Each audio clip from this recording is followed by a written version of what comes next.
दोस्तों, आज हम आपको खूबसूरत औरत के साथ गंदी हरकतें करने वाले मोर की कहानी सुनाने वाले हैं। ताजिर की खूबसूरत बीवी और बदतमीज मोर। आइए सुनते हैं पूरी कहानी। पुराने जमाने की बात है। वो जमाना जब खत लिखे जाते थे। आवाजें पान के पत्तों में लिपटकर हवाओं में गुम हो जाती थी। उसी जमाने में एक तिजारत पेशा आदमी था। नाम था दानिश मीर। दानिश मीर उस कस्बे का सबसे बड़ा सौदागर था। नमक से लेकर कपड़े, मसाले से लेकर चाय तक सब उसके गोदामों से निकलता। उसका नाम सुनते ही लोग अदब से खड़े हो जाते थे। मगर कामयाबी का मतलब सिर्फ दौलत नहीं होता। उसकी एक और पहचान थी, वो मोर जो इंसानी आवाज में बोलता था। दानिश मीर की बीवी का नाम था फारहा। नाम जितना हसीन, चेहरा उससे कहीं ज्यादा। काली रेशमी जुल्फें, तीखे नैन और चाल में ऐसा नाज कि इंसान भी 2 कदम पीछे हट जाए। लोग कहते थे, मीर साहब की बीवी तो शहजादी है, शहजादी। दानिश मीर को अपनी बीवी से बेइंतहा मोहब्बत थी। लेकिन एक रोज अचानक शहर से एक खत आया। बुलावा था। दूसरे मुल्क में एक नया सौदा तय करना था। जाना जरूरी था और वक्त कम से कम 4 साल। वो सुबह कुछ अलग थी। आंगन में हल्की धूप थी। पीपल का दरख्त झूम रहा था। उसी दरख्त की एक मोटी शाख पर बैठा था सुल्तान। सुल्तान दानिश का नाम था। मीर साहब का वो पालतू मोर जो इंसानी लहजे में बात करता था। दानिश मीर ने जाते हुए फारहा से कहा, मैं जा तो रहा हूं लेकिन तुझसे जुदा नहीं हो रहा। सुल्तान रहेगा तेरे पास। ये इंसानों तरह देखता है, सब सुनता है। इसे मैं इंसानों से ज्यादा समझदार मानता हूं। पारिहा ने हंसकर कहा, अजीब बातें करते हैं आप। परिंदे भी अब निगबान होंगे। मीर मुस्कुराया।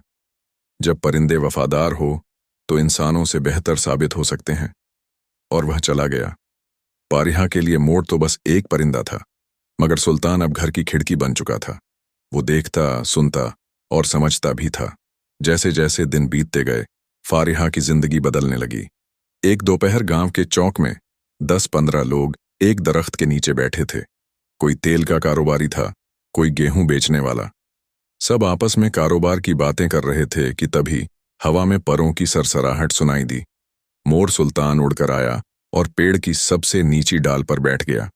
और फिर दानिश मीर की बीवी गंदी हरकतें करती है, गलत काम करती है।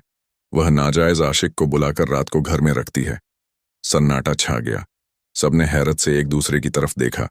फिर किसी ने हंसकर कहा, अरे भाई, ये तो परिंदा है, पता नहीं कहां से क्या सुन लिया होगा। हाँ हाँ, मोर है, सिखाई गई बात दोहरा रहा होगा। सब हंसने लगे। किसी ने कहा, अब तो परिंदे भी चुगली करने लगे, और बात वहीं हंसी में दफन हो गई। मगर बात दोहराई जाने लगी। अब मोर जहां 101 लोग बैठे देखता, उड़कर वहीं पहुंचता और वहीं जुमला दोहराता। दानिश मीर की बीवी गंदी हरकतें करती है, गलत काम करती है। वह नाजायज आशिक को बुलाकर रात को घर में रखती है। अब लोग हंसते कम, सोचते ज्यादा। हर जगह यही कहता है, क्या ये वाकई कुछ देख रहा है? मीर साहब का मोर है, पढ़ा लिखा सा लगता है, यूं ही नहीं बोलता होगा। शकद का बीज जम चुका था। खासकर जब ताजिरों की बैठकों में भी मोर यही बोलने लगा। वहां बात को नजरअंदाज करना अब आसान नहीं था। एक दिन गांव के कुछ नामी सौदागर, लकड़ी वाला, कपड़े वाला और मसाले वाला बड़े दरख्त के नीचे बैठकर तिजारत की बातें कर रहे थे। तभी मोर उड़कर उनके पास आया और वहीं बात दोहराई। दानिश मीर की बीवी गंदी हरकतें करती हैं।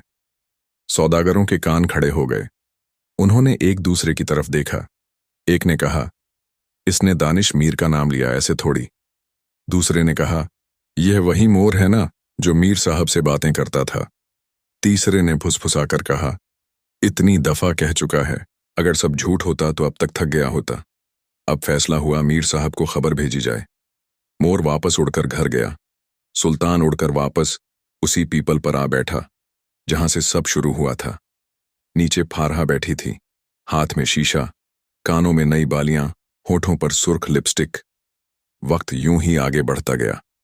पीपल का दरख्त वैसा ही हरा भरा रहा, मगर उसकी शाखों पर बैठने वाला वह मोर अब गांव वालों की नजरों में चुप्पी तोड़ने वाला एक गवाह बन चुका था। गांव के लोगों के लिए अब यह आम बात बन चुकी थी। जहां 10-15 लोगों की भीड़ लगी, वहीं अचानक परों की आवाज और फिर एक भारी सी इंसानी लहजे वाली आवाज, दानिश मीर की बीवी गंदी हरकतें करती है। वो नाजायज आशिक को घर बुलाकर गलत काम करती है। अब कोई इसे हंसी में नहीं लेता था। अब हर आदमी एक दूसरे को देखता, शक करता और सोचता सच है या अफवाह। मगर मोर की यह आदत थमती नहीं थी। वो किसी हिफाजत या खौफ से डरता नहीं था। उसके अंदर जैसे कोई एहसास जाग उठा था। वह उड़ता, मंडराता, बोलता और फिर अपने दरख्त पर लौट आता। फिर एक रोज गर्मी की दोपहरी में कस्बे के पुराने बाजार में चहल पहल हो रही थी। तेल वाले की दुकान पर भीड़ थी। कपड़े वाले के यहाँ सिलाई के ऑर्डर लिए जा रहे थे और पास ही लस्सी वाला अपने मटके ठंडे कर रहा था। तभी किसी ने उंगली उठाकर सामने इशारा किया। अरे देखो, वो रहा दानिश मीर। 4 साल बाद वही सफेद कुर्ता, वही लंबा दुपट्टा, हल्की दाढ़ी, माथे पर पसीने की लकीरें और थकान से भरे चेहरे के साथ दानिश मीर अपने ऊंट से उतरकर अपने घर की तरफ जा रहा था। मीर अभी अपने घर की गली में दाखिल ही होने वाला था कि कुछ लोग, 3-4 सौदागर और कुछ आम लोग उसके सामने आ खड़े हुए। उनमें से एक ने सीधी बात कही। दानिश भाई 4 साल से बाहर थे, मगर अपने घर की कोई खबर ली होती। तुम्हारी बीवी तो यहां वह हरकतें कर रही है जिनका जिक्र जुबान पर लाना भी शर्म है। दूसरा बोला, हम तो कब से सुनते आ रहे हैं तुम्हारे मोर की जुबान से, मगर अब बात खुलकर गांव में फैल चुकी है। तीसरा, तेज आवाज में, रातों को कौन आता है तुम्हारे घर? किसके लिए दरवाजा खुलता है? ये तुम क्या जानोगे? ये सुनते ही दानिश मीर की आंखों में खून उतर आया। बंद करो अपनी जुबान। किसी की बीवी के बारे में ऐसा बोलने की हिम्मत कैसे हुई? वह उन पर टूट पड़ा। एक को धक्का दिया, दूसरे को गर्दन से पकड़ा, तीसरे को जोर से धक्का मारकर पीछे किया। लोग चौंक गए, मगर उन्होंने भी जवाबी हमला किया। बाजार के बीचों बीच हंगामा हो गया।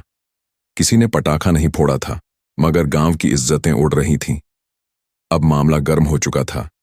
10-20 लोग, जिनमें कुछ बड़े ताजिर, कुछ काश्तकार और कुछ आम दुकानदार शामिल थे, सबने तय किया कि बादशाह के दरबार का रुख किया जाए।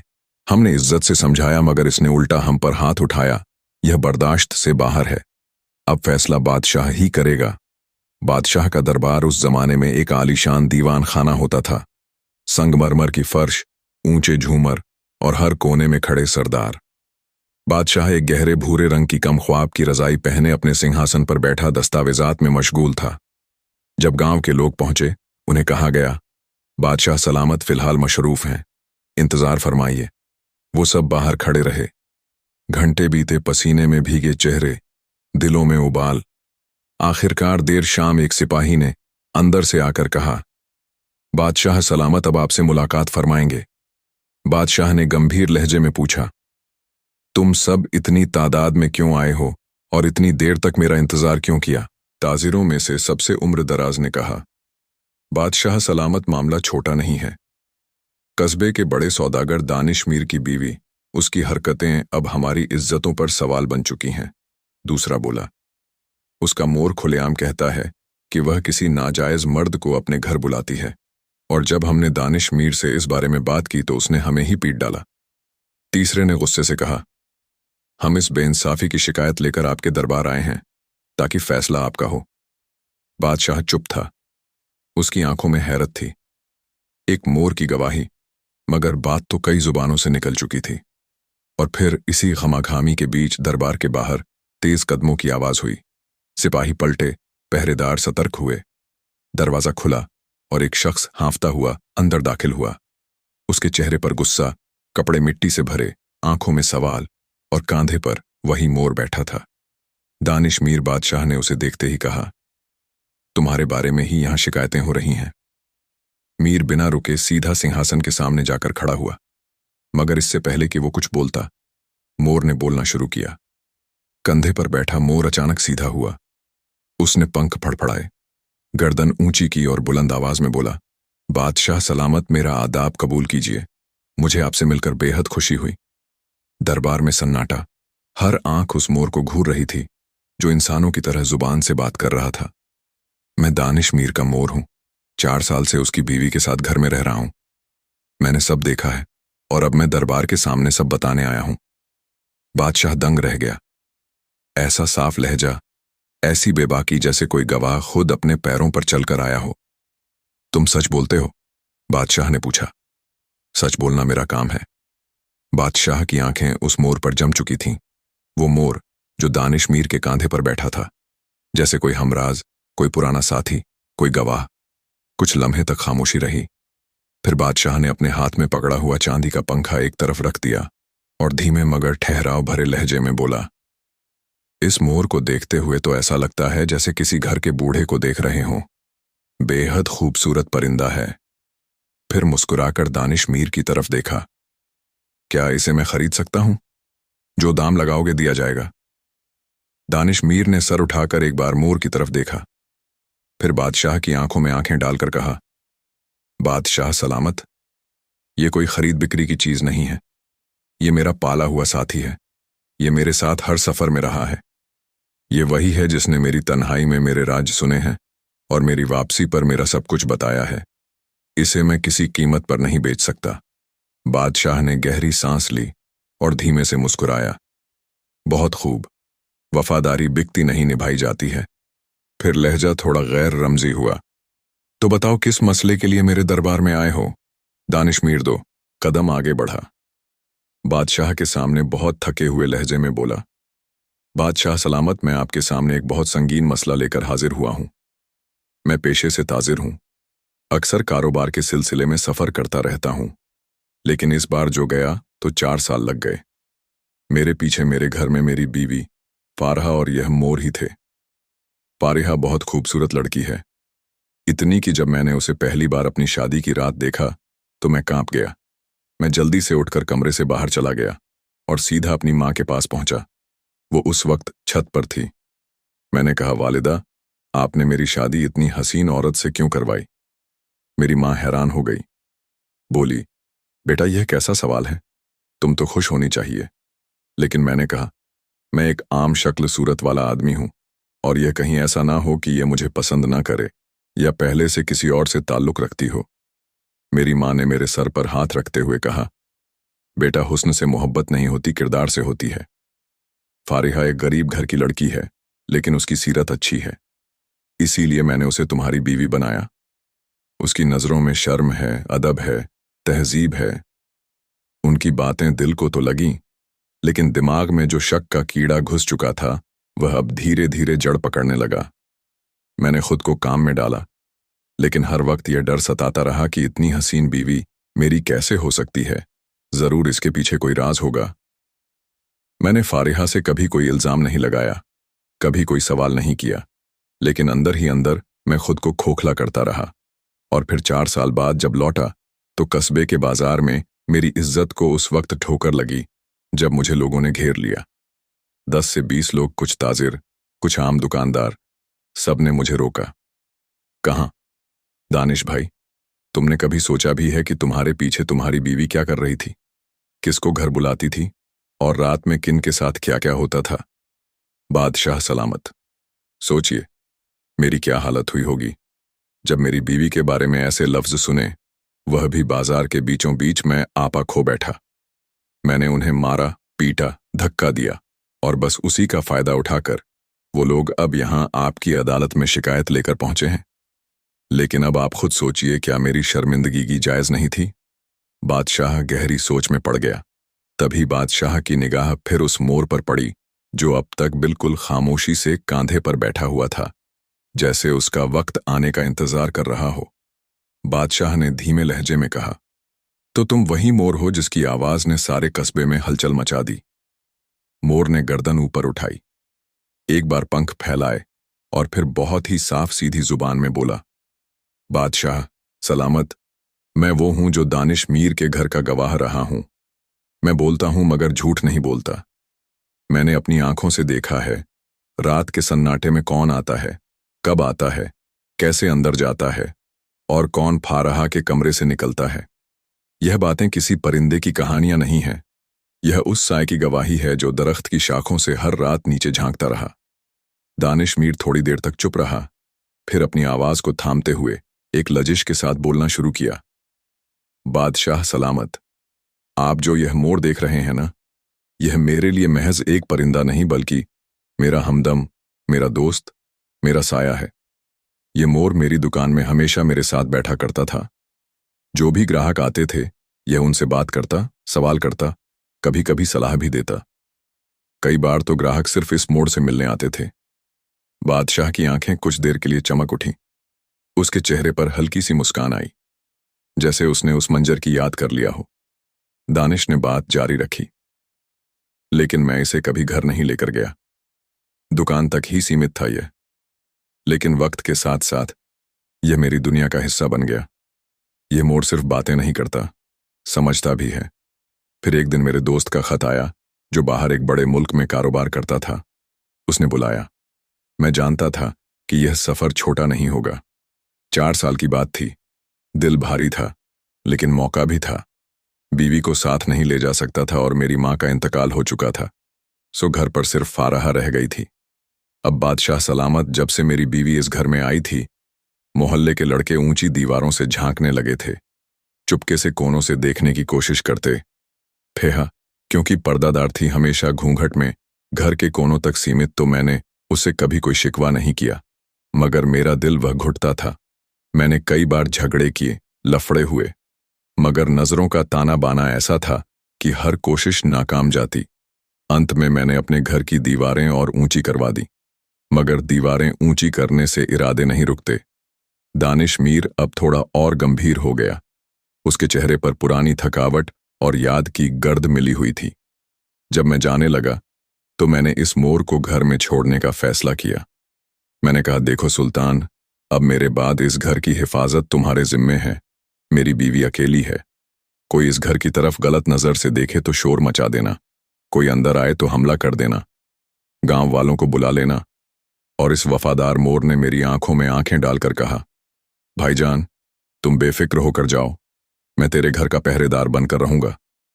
बादशाह अब और भी ताज्जुब से उस मोर को देखने लगा, जो अब भी कांधे पर बैठा सर झुकाए सुन रहा था। मैं फारहा को समझाकर हिम्मत देकर निकल पड़ा। लंबा सफर, थकाऊ रास्ते, मगर दिल में यही था कि पीछे सब महफूज रहेगा। 4 साल बाद जब लौटा तो सफर की थकान से टूटा हुआ था, लेकिन घर की मिट्टी में कदम रखते ही एक और सज्जा शुरू हो गई। रास्ते में मुझे इन्हीं लोगों ने रोका जो आज यहां आपके सामने मेरी शिकायत लेकर खड़े हैं। बाजार के बीच मुझे घेर लिया गया और ऐसे लफ्ज कहे गए जो किसी मर्द के कान सुनकर भी कांप जाएं। तुम्हारी बीवी तो अब मोहल्ले की कहानी बन चुकी है। रात में कौन आता है, कौन जाता है, हमें सब पता है। मैंने उनसे लड़ाई की, क्यों ना करता। मेरी बीवी पर इल्जाम लगा रहे थे। मगर बादशाह सलामत जब मैं अपने घर के अंदर गया और जो मंजर देखा, वो दानिश मीर की आवाज यहां रुक जाती है। उसके चेहरे का रंग जैसे उतर जाता है। आंखों में अजीब सी जलन और होंठ कांपते हुए बादशाह थोड़ा आगे झुकता है। क्या देखा दानिश मीर? क्या ऐसा था जो तुझे हिला गया? दानिश मीर बस इतना कहता है। बादशाह सलामत, उस घर में मेरी गैर मौजूदगी में क्या कुछ हुआ? उसका निशान दीवारों पर भी था और सांसों में भी। मैंने उस दिन जो देखा शायद मैं कभी बयां ना कर सकूं, मगर उसका हिसाब जरूर मांगूंगा। बादशाह की आंखें अब सख्त हो चुकी थीं। दरबार का माहौल गाढ़ा हो गया था और मोर अब अपनी गर्दन सीधी करके बैठ गया था, जैसे वह जानता हो कि अब उसकी गवाही का वक्त करीब आ चुका है। दरबार में एक खामोशी तारी थी। बादशाह दानिश मीर की बातों को बहुत गहराई से सुन चुका था। उसके लहजे में जो घुटी हुई तकलीफ, जो टूटी हुई इज्जत और जो तह तक बैठा गुस्सा था, वह किसी झूठ की बह नहीं देता था। बादशाह ने थोड़ा झुक कर कहा, दानिश मीर, मैंने तेरी हर बात बड़े ध्यान से सुनी। तेरी आंखों में जो लहू का उबाल है वह भी देख लिया।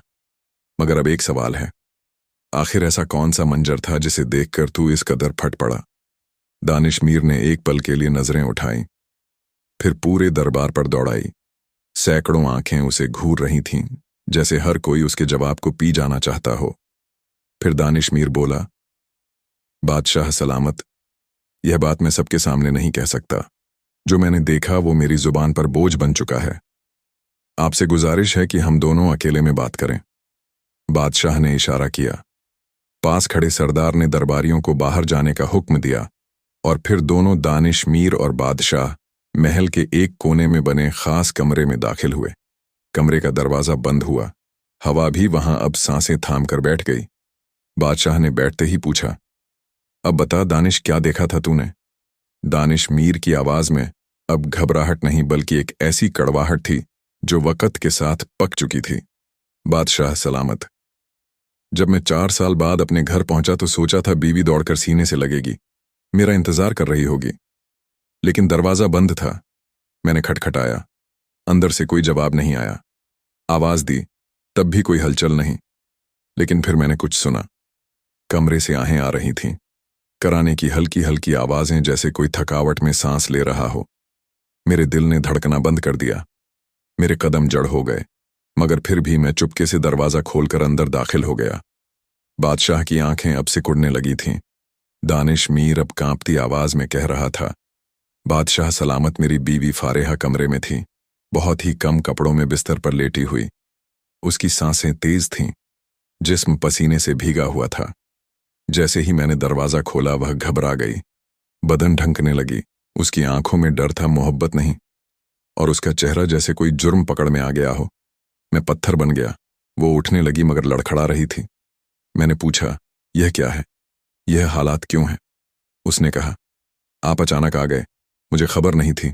मैं तो बस आराम कर रही थी। बादशाह सलामत। उसकी आवाज में सच्चाई नहीं थी, सिर्फ बहाना था। मैंने इधर उधर देखा और मेरी निगाह सीधा उस पिंजरे पर गई जिसमें मेरा वफादार मोर बंद था।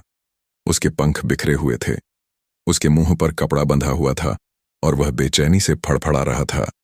वो चीख नहीं पा रहा था, मगर उसकी आंखें चीख रही थीं। मैं दौड़कर पिंजरे के पास गया, उसे खोला, उसके मुंह से कपड़ा हटाया और जैसे ही कपड़ा हटा वह जोर से चीख पड़ा, दानिश मीर, तुम्हारी बीवी गलत काम करती है। वह अपने नाजायज आशिक को बुलाती है। रातों में बिस्तर जुर्म से गीला होता है। मैंने सब देखा है, सब। वो यही बात चिल्लाता रहा और मैं जैसे सुनता जा रहा और मेरी रगों में खून जमा होता जा रहा था। उधर फारहा, वो अब भी घबराई हुई थी, अपने बदन को ढक रही थी, लेकिन उसकी आंखों में शर्म नहीं, डर था। उसने कहा, आप ऐसे अचानक आ जाएंगे, मुझे अंदाजा नहीं था। मैं आपकी तैयारी करती, लेकिन मैं अब समझ चुका था। उसके जिस्म की हालत, उसका कराहना, उसका बदन भीगा हुआ होना और मोर की जुबान, सब कुछ मिलाकर एक ही सच्चाई को चीख रहा था। मुझसे रहा नहीं गया। मैं आगे बढ़ा और उसे एक जोरदार थप्पड़ मारा। कहाँ, ये सब क्या है? कौन था इस कमरे में? मैं कमरे को छानने लगा। अलमारी देखी, पर्दे हटाए, बिस्तर के नीचे झांका, मगर कोई नहीं मिला। शायद निकल चुका था या कहीं छुपा नहीं था, मगर उसकी मौजूदगी की बह उस कमरे में हर कोने से आ रही थी। इतना कहकर दानिश मीर चुप हो गया। उसका सर झुक गया, आवाज बेजान सी हो गई। कमरे में कुछ पल तक सिर्फ सांसों की आवाज थी। कमरे में सन्नाटा छाया हुआ था। दानिश मीर की आंखें झुकी हुई थीं। बादशाह उसके लफ्जों का बोझ अपने माथे पर महसूस कर रहा था। इतनी देर से खामोशी से बैठे हुए उस मोर की तरफ बादशाह ने एक लंबी नजर डाली, फिर सीधा सवाल किया, ओ मोर, यह जो कुछ दानिश मीर कह रहा है, क्या यह सच है या तुम झूठ बोलते हो? पल भर की खामोशी के बाद मोर ने धीरे से अपनी गर्दन उठाई, आंखें बादशाह की आंखों से टकराई और जोरदार आवाज में बोला, बादशाह सलामत, मैं क्यों झूठ बोलूंगा? मैंने जो देखा वही बोला, मैंने जो सुना वही दोहराया। बादशाह के होंठ थोड़ी देर के लिए बंद हो गए। उसकी आंखें उस मोर की तरफ टिक गईं। ये कोई आम परिंदा नहीं लगता। फिर उसने इशारे से अपने खास वजीरों को बुलवाया। वजीर आए। बादशाह ने धीमे लहजे में कहा, इस मोर को देख रहे हो? यह इंसानी लहजे में बात करता है, साफ, बेधड़क और बिना झिझक। कहीं इस पर कोई असर तो नहीं? कोई असेब, कोई जिन्न का साया? वजीर आपस में कानों कान मशवरा करने लगे। ऐसा तो आज तक नहीं देखा, ना सुना। कोई भी परिंदा इस तरह नहीं बोलता। यह मुमकिन है कि इस पर किसी असर का साया हो या फिर किसी चालाक इंसान ने इसे सिखा दिया हो। बादशाह ने एक गहरी सांस ली। वो दोबारा दानिश मीर की तरफ मुखातिब हुआ, तुम जो कुछ बता रहे हो वो अगर सच है तो इंसाफ जरूर होगा, मगर तुम्हारी भी एक गलती है। 4 साल इतना लंबा वक्त अपनी बीवी को अकेला छोड़कर चले गए। अगर दूर रहना था तो साथ क्यों नहीं ले गए? दानिश ने धीमे लहजे में कहा। बादशाह सलामत, में मजबूर था। वह सफर आसान नहीं था। बीवी को साथ ले जाना मुमकिन नहीं था। लेकिन अब जो हो गया उसका जवाब तो मिलना चाहिए। मुझे बस इंसाफ चाहिए। अगर मुझे इंसाफ मिल जाता है तो यह मोर जो मेरे लिए अजीज है, मैं इसे आपकी खिदमत में तोहफे के तौर पर पेश कर दूंगा। बादशाह ने हल्की मुस्कान के साथ कहा, यह मोर अब महल में रहेगा। तुम जाओ, अपने घर लौटो और अपनी बीवी के साथ अच्छे अंदाज में पेश आओ। ना कोई जोर, ना जबरदस्ती, ना कोई सज्जा। बादशाह सलामत, जिस औरत ने मेरे पीछे जुर्म किया, मैं उससे अच्छे अंदाज में पेश आऊं? क्यों? बादशाह अब गौर से देखता है, फिर गंभीरता से कहता है, क्योंकि अब तक जो कुछ सुना वो अधूरा है। तुम्हारी बीवी वाकई मुजरिम है या सिर्फ एक बदनाम औरत, इसका फैसला जल्द होगा। तब तक तुम उसे कुछ मत कहना। वक़्त और हकीकत दोनों अपने वक्त पर खुद को बेनकाब करते हैं, और हाँ, मोर यही रहेगा। दानिश मीर ने कुछ कहने की कोशिश की, मगर बादशाह ने इशारे से दरबार के सिपाही को बुला लिया। मीर, अब तुम जा सकते हो। दानिश चुपचाप भारी कदमों से निकल गया। पीछे उसका मोर सन्न रह गया। जैसे ही दानिश दरबार से बाहर निकला, मोर ने तड़प कर पंख फड़फड़ाए और जोर से चीखा, दानिश मीर, मुझे मत छोड़ो, मैं तेरे साथ जाना चाहता हूं। मगर आवाज दरबार की ऊंची दीवारों से टकरा कर रह गई। बादशाह ने सिपाही से कहा, एक पिंजरा लाओ और इस मोर को उसमें बंद कर दो, तब तक जब तक सारी तहकीकात पूरी ना हो जाए। सिपाही लाया पिंजरा। मोर को उठाकर अंदर रखा गया। उसके पंख जोर से फड़फड़ाए। उसकी आंखों में आंसू थे। मुझे मत बंद करो, मैं झूठा नहीं हूं, मैंने सच देखा है, मैंने कुछ नहीं किया। मगर बादशाह ने पिंजरा एक तरफ रखवा दिया और अब वह मोर किसी गवाह की तरह बंद कर दिया गया। 2 दिन बीत चुके थे। महल के बड़े से दरवाजे के सामने एक ऊंट गाड़ी रुकी। गाड़ी से उतरा सफेद कुर्ता पजामा पहने, धूल से सने चेहरे वाला एक थका हुआ मुसाफिर दानिश मीर। उसका चेहरा हल्का झुलसा हुआ लग रहा था, जैसे धूप और सोच दोनों ने उसे भीतर तक जला रखा हो। मगर उसके कदम अब ठिठक नहीं रहे थे। वह सीधा बादशाह के दरबार की तरफ बढ़ा। दरबार का फर्श चमक रहा था। अंदर चांदी के बर्तन में ठंडा पानी रखा गया था। सिपाही दरवाजे के दोनों तरफ कमर सीधी करके खड़े थे। बादशाह सिंहासन पर बैठा था। उसके पास वजीर, कातिब और 2 सरदार मौजूद थे। जैसे ही दानिश मीर अंदर दाखिल हुआ, उसने आदाब किया। बादशाह ने नजरें उठाई। माथे की लकीरें हल्की सी सिकुड़ी और फिर शांत लहजे में पूछा, दानिश मीर, तुम्हारा चेहरा कह रहा है कि तुमने हमारी बात मान ली। क्या वाकई ऐसा किया? दानिश ने सांस भरकर जवाब दिया, बादशाह सलामत, आपने जैसा कहा था वैसा ही किया है। मैंने अपनी बीवी फारहा से कहा कि मैं एक गलत फहमी का शिकार था। मुझसे गलती हुई। बेवजह तुम पर शक किया और 2 दिन से मैंने उसके साथ बेहद नरम लहजे में बात की है। उसने कुछ नहीं कहा, बस चुप रही। शायद मेरी चुप्पी ने उसके अंदर भी कोई खामोशी पैदा कर दी थी। बादशाह ने धीरे से सिर हिलाया। बहुत अच्छा, इंसान वही है जो फैसले से पहले सब्र करे और फैसले के बाद तमीज बरते।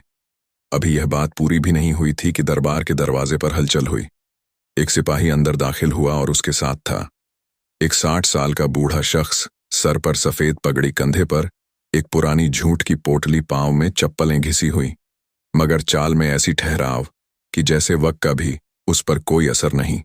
सारा दरबार उसकी तरफ देखने लगा। वो शख्स सिपाही के पीछे आता हुआ बादशाह के सामने आ गया। बादशाह ने दानिश मीर की तरफ देखा और इशारे से उस बूढ़े की तरफ इशारा करते हुए कहा, मीर, तुम सोच रहेगे कि यह कौन है?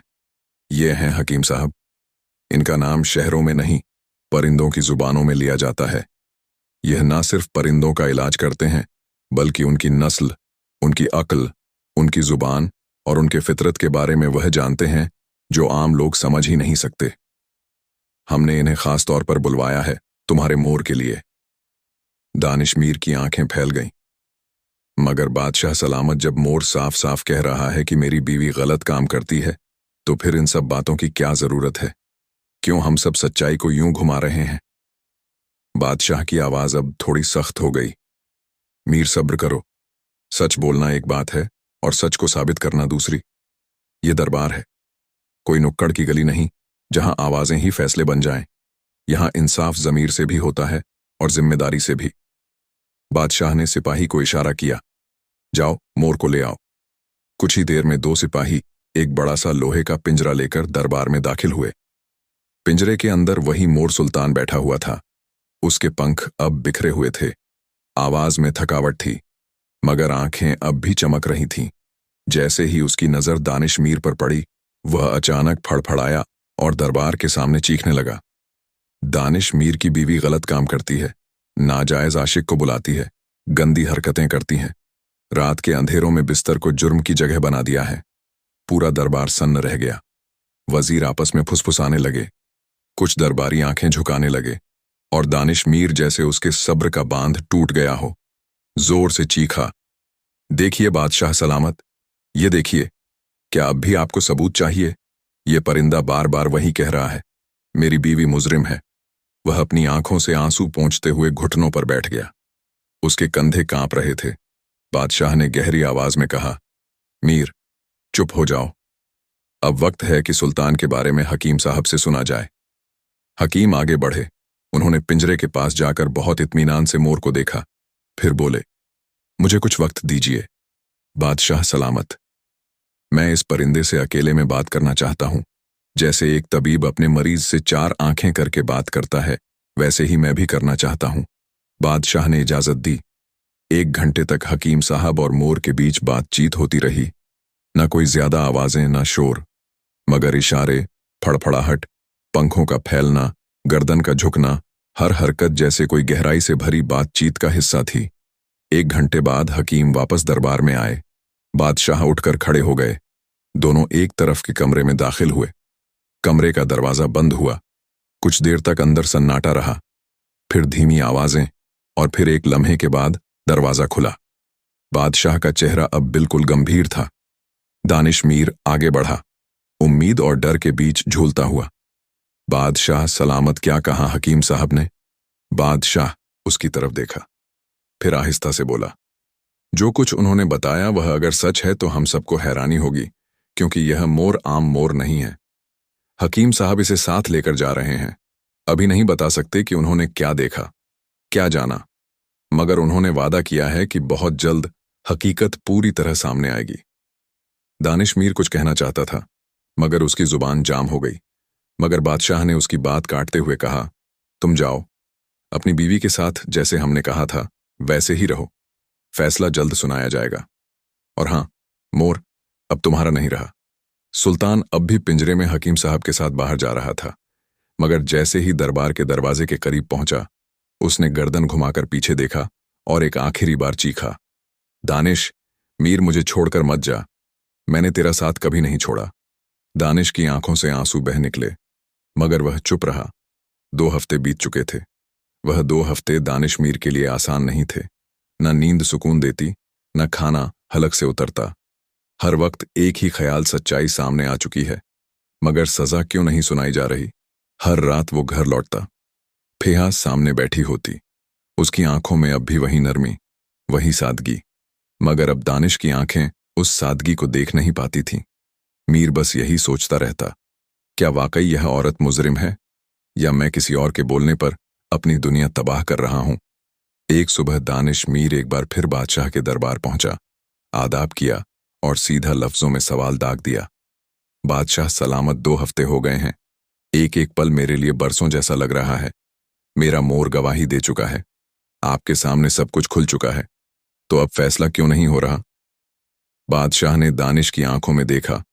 वह थक चुका था, मगर अब भी उम्मीद की लौ लिए खड़ा था। मीर, जल्दी का फैसला हमेशा सही नहीं होता। कुछ सच्चाइयां वक्त मांगती हैं, कुछ झूठ खुद ही खुलते हैं। लेकिन अब वक्त आ गया है। हमने हकीम साहब को बुला लिया है। वह इसी वक्त मोर के साथ महल पहुंच रहे हैं, लेकिन उससे पहले जा अपनी बीवी को भी लेकर आ। आज फैसला दरबार में ही होगा। दानिश मीर बिना कुछ कहे पलटा और तेज कदमों से अपने घर की तरफ बढ़ा। घर पहुंचा। फारिहा चुपचाप चूल्हे के पास बैठी दाल छौंक रही थी।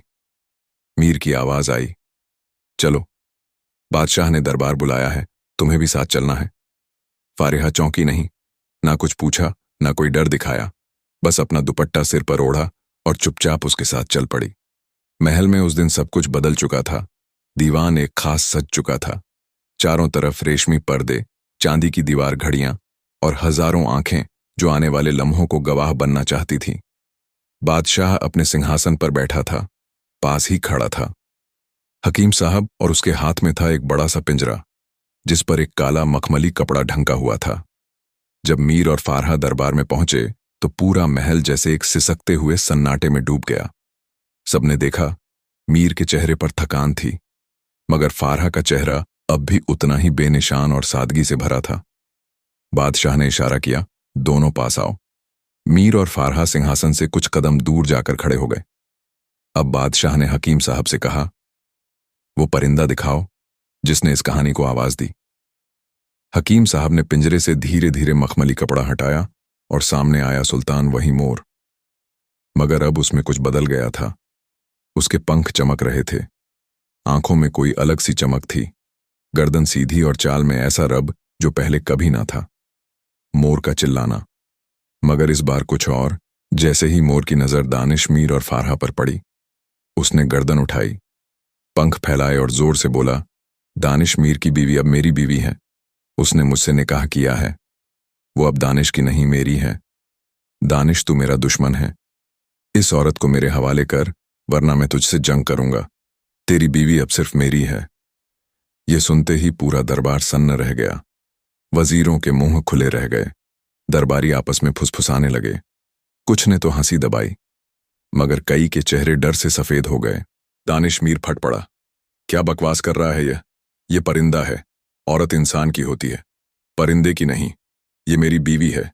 तू एक मोर है और अब तू खुद को मेरा दुश्मन कहता है। मोर अब और भी तीखा हो चुका था। उसने पंख फड़फड़ाए और गरज कर कहा, तू चुप रह, मैं अब इस औरत का शौहर हूं। बादशाह ने हमारी शादी करवाई है और तू जो उसके साथ खड़ा है वह गलत है। मेरी बीवी से दूर हो जा। दानिश अब अपने होश खोने के करीब था। उसने बादशाह की तरफ देखा। बादशाह सलामत, यह क्या हो रहा है? एक परिंदा कह रहा है कि उसने मेरी बीवी से शादी की है। क्या कोई परिंदा इंसान से शादी कर सकता है? बादशाह अब भी खामोश था। अब बादशाह ने धीमे लहजे में कहा, दानिश मीर, यह सब जो बोल रहा है वह अपने आप नहीं बोल रहा, बल्कि इसे यह सब सिखाया गया है। हकीम साहब, क्या यही है वह तरीका जिससे तुमने इस परिंदे को सिखाया? हकीम साहब झुके और बोले, बादशाह सलामत, यह मोर बहुत खास है, लेकिन इससे ज्यादा खास है इसका ज़हन। मैं जब इसे अपने साथ ले गया था तब इसकी याददाश्त और जुबान को पढ़ा और मैंने इसे कुछ बातें सिखाई। एक इम्तिहान के तौर पर मैंने जानबूझकर इसे फारहा का नाम दोहराया। उसे सिखाया कि फारहा अब इसकी बीवी है और यह इंसान नहीं, शौहर है। मोर की वो अजीब सी गवाही, फारहा मेरी बीवी है, मैं उसका शौहर हूं, ने दरबार को तो हिला दिया था। मगर असल हलचल अब दानिश मीर के अंदर मची थी। वो एक तक मोर को घूरता रहा, फिर अपनी बीवी की तरफ देखा जो जमीन में निगाहें गाड़े खड़ी थीं। उसकी आंखों में अब भी वही घबराहट थी, लेकिन इस बार वह सिर्फ डर नहीं था, वह बेचैनी थी। कोई राज अंदर ही अंदर फूटने को तैयार बैठा था। बादशाह ने गहरी सांस ली और फिर इशारा किया, लाओ वो लोग जो इलाके के हैं। दरबार के एक कोने से कुछ सिपाही सामने आए। उनके पीछे करीब 10-12 आम लोग थे, अलग अलग उम्र, अलग अलग कपड़ों में। बादशाह ने सिंहासन की टेक ली और भारी आवाज में पूछा, तुम सब लोग कौन हो? उनमें से एक अधेड़ उम्र का आदमी आगे बढ़ा और बोला, हम दानिश मीर के मोहल्ले से आए हैं। आपने हमें बुलवाया इसलिए हाजिर हुए हैं। हमें बताया गया कि जो बात हमारे इलाके में कुछ वक्त से चल रही थी, जिसका जवाब आज तक ना मिला, शायद उसका कोई सिरा इस दरबार से जुड़ता हो। बादशाह ने सीधा सवाल किया, क्या मामला था? अब एक के बाद एक गांव वाले बोलने लगे। बादशाह सलामत, हमारे इलाके में कुछ महीने पहले एक अजीब सी वारदात शुरू हुई थी। हर रात किसी न किसी घर से कुछ न कुछ गायब होने लगा था। कभी किसी औरत की अंगूठी, कभी सोने की बालियां, कभी अशर्फियों से भरी छोटी थैली। कोई बड़ा सामान नहीं, मगर हर चीज कीमती होती थी और सिर्फ उन्हीं घरों से जाती थी जहां औरतें अकेली थीं या उनकी हिफाजत का जरिया कम था। दानिश मीर की आंखें चौड़ी होती जा रही थीं। वो चौंक कर कभी फारहा को देखता, कभी उन लोगों को। हमने पहरे लगाए, एक जवान लड़का बोला। हमने मोहल्ले में रात को गश्त शुरू करवाई, चौकीदार रखे, पहरे बढ़ाए, मगर चोर कभी नजर नहीं आया। कभी कोई परछाई दिखाई देती, कभी दरवाजा खुला मिलता, मगर हाथ कुछ नहीं आता था। चोरी की चीजें गायब होती गईं। हमारे मोहल्ले में डर और शक की हवा फैलती गई। अब एक बुजुर्ग औरत सामने आई। उसके हाथ कांप रहे थे, मगर आवाज में गुस्सा था। मेरी मरहूम बहू की अंगूठी जो मैंने सालों से बचा कर रखी थी, वह भी चली गई थी। दिल पर जैसे कोई चाकू चल गया था। गांव के सबसे बुजुर्ग आदमी ने कहा। फिर एक सुबह जब हम सब लोग बाहर जमा हुए, हमने देखा कि हमारा सरदार मैदान के बीचों बीच खड़ा है। उसके सामने कई थैलियां, डिब्बे और कपड़ों में लिपटे जेवर रखे थे। वह बोला, तुम सबका माल जो चोरी गया था, आज वापस मिल रहा है। पता नहीं चोर कौन था, मगर उसने सब वापस रख दिया है, मेरे दरवाजे के बाहर। हम सब हैरान थे। कौन चोर ऐसा होता है जो सब ले जाकर फिर सब कुछ लौटाता है? मगर हकीकत थी, हमारी चोरी की गई हर चीज एक एक वापस आ चुकी थी। बादशाह का चेहरा अब संजीदा हो चुका था। अब तक फारहा चुपचाप खड़ी थी, मगर जैसे ही गांव वालों ने अपनी बातें खत्म की, उसका चेहरा पीला पड़ गया, होंठ सूख गए और उसका दुपट्टा बार बार खिसकने लगा। दानिश मीर ने उसकी तरफ देखा और आंखें तरेर कर बोला, तो अब यह भी करेगी उस चोरी? गलत काम के साथ साथ अब यह चोर भी निकली। बादशाह ने तख्त पर जरा आगे झुकते हुए कहा, बेटी अब तुम्हारी बारी है। तुम्हारा शौहर अपना इल्जाम लगा चुका है, मोर अपनी गवाही दे चुका है। अब तुम्हें बताना होगा सच्चाई क्या है। फारहा ने गर्दन उठाई। उसकी आंखें नम थीं, मगर आवाज में कंपी नहीं थी। बादशाह सलामत, जो मैं कहने जा रही हूं, वह बहुत वक्त से मेरे सीने में दबा हुआ है और आज वक्त है कि वह सामने आ जाए। शुरुआत में सिर्फ तन्हाई थी। जब मेरे शौहर दानिश मीर दूसरे मुल्क तजारत के लिए रवाना हुए, तो मेरे साथ सिर्फ तन्हाई रह गई थी। एक बड़ा घर, दीवारें ऊंची, मगर अंदर वीरानी, सुनसान कमरे, रातें लंबी, दिन सूने। उस मोर को दानिश ने मेरे पास छोड़ा था। शुरू में मुझे डर लगा कहीं यह कोई खतरा न बने, लेकिन धीरे धीरे वह परिंदा मेरी आदत बन गया। मोर और मेरी बातचीत। मोर मुझसे बातें करने लगा, ऐसी बातें जैसे कोई इंसान करे। कभी मेरी तबीयत पूछता, कभी मेरा हाल। वो मेरी तन्हाई का मरहम बन गया।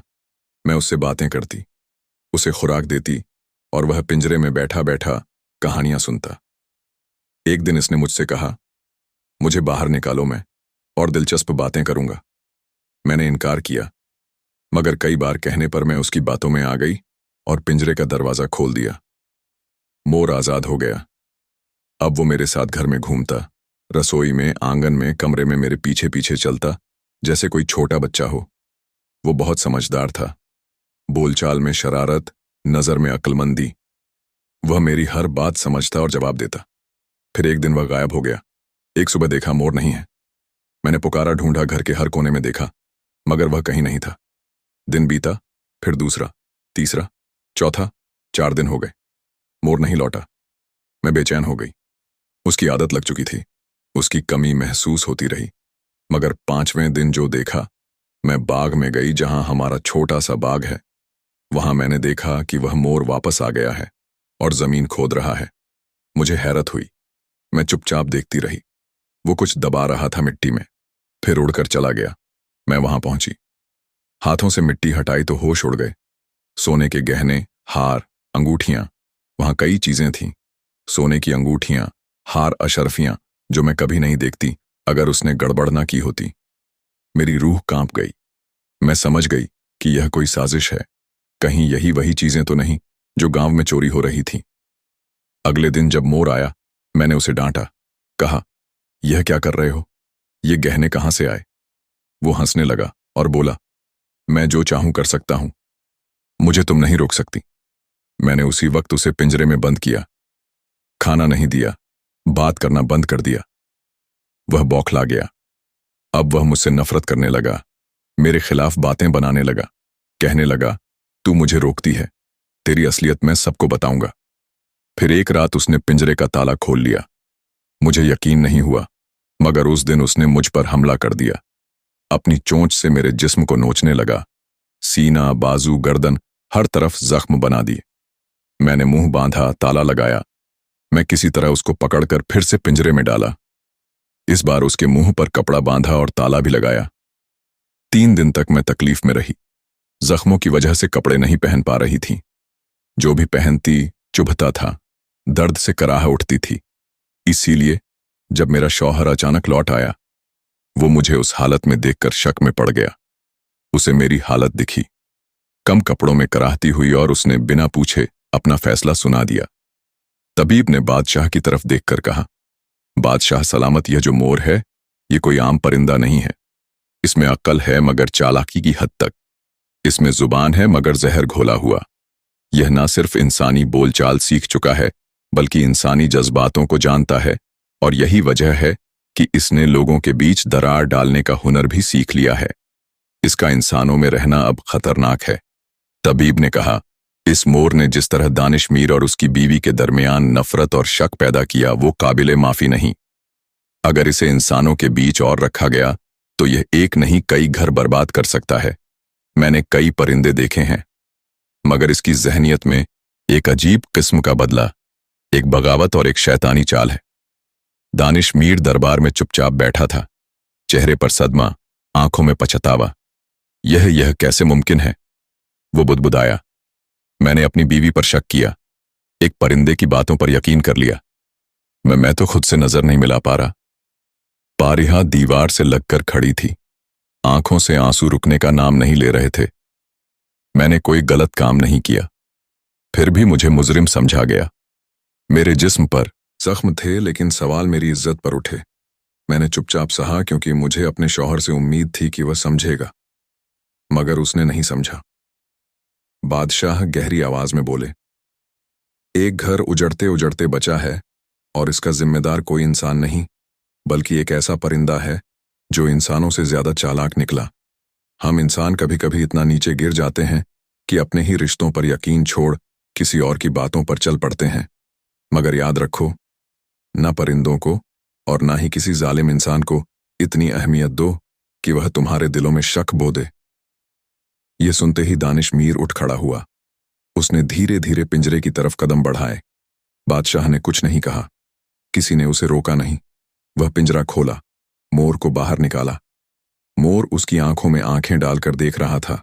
शायद उसे अंदाजा नहीं था कि उसकी आखिरी सांसें नजदीक हैं। दानिश मीर ने गहरी सांस ली और एक ही झटके में उसकी गर्दन मरोड़ दी। मोर का जिस्म बेजान होकर जमीन पर गिरा। हर कोई सन्न रह गया।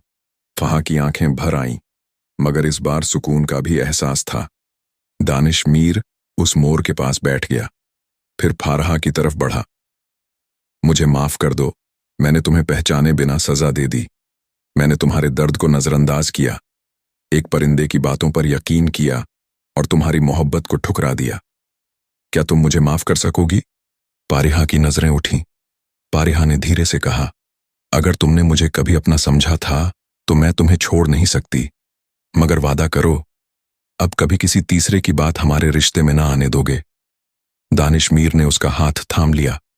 बादशाह ने दरबार में ऐलान किया, आज से यह सबक याद रखो, हर बात जो सुनाई दे वह सच्चाई नहीं होती, हर चीख जो तेज हो वह इंसाफ की नहीं होती, और हर परिंदा जो बोलता हो वह दोस्त नहीं होता।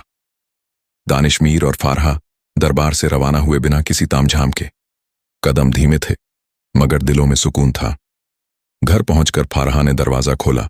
वहीं पुराना आंगन था, मगर अब उस आंगन में फिर से प्यार की रोशनी थी। दानिश मीर ने उस पिंजरे को जला दिया जिसमें कभी एक शातिर मोर कैद था, और उसी आग में उसके शक का धुआं भी उड़ गया। कहानी खत्म हुई मगर निशानियां रह गईं। रिश्ता भरोसे की बुनियाद पर होता है, और अगर भरोसा डगमगाए तो कोई परिंदा, कोई इंसान, कोई भी उसे तोड़ सकता है। इसलिए जब भी किसी अपने पर शक आए, पहले सवाल करो, बात करो, फैसला मत सुनाओ।